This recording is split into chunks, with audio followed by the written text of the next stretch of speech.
અરે આ આપણી સાથે થયેલું કાંકરિયાનો છે ને, અમે હમણાં શો કરેલો તો એમને પણ કરેલો.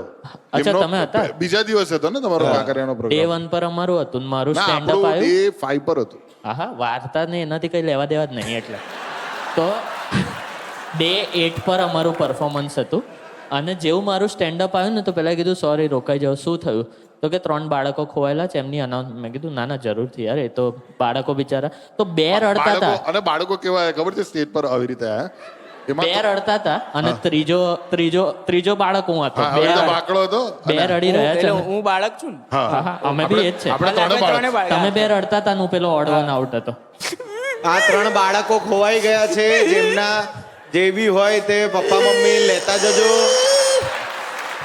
બેસી જા દીકરા. આવે હા પપ્પા મમ્મી. આ 3 ભૂલકાઓ ખોવાઈ ગયા છે પણ અહીંયા પોલીસની સુરક્ષામાં છે. આમના મા બાપ રિંકુ, પિંકુ ને ચિંકુ. 3 ચિંકુ આજે હાથ હલાવે. ચિંકુ બોડી બી સરસ છે ચિંકુની, પણ એને મને તો નક્કી હતું પેલો હસતો છોકરો હતો ને એને નવો બાપો જ જોઈતો હતો એ દિવસ. અમને તો વિક્રમભાઈએ કીધેલું, એમના બી શો થાય ને, વિક્રમ સરના બી સિંગિંગના ને એમાં, તો કે ઘણી વખત બાળક 10 વાગ્યાનો ખોવાયો, અનાઉન્સમેન્ટ કરે 3 વાગે મા બાપ લેવા આવે. તો કે અરે ક્યાં તો ક્યાર સુધી? તો કે અમે તો ગરબા રમતા, તમે સાચવ્યા ને એટલે વાંધો નહીં. જોવા બદલ આભાર, પણ સબસ્ક્રાઇબ તો કરો યાર.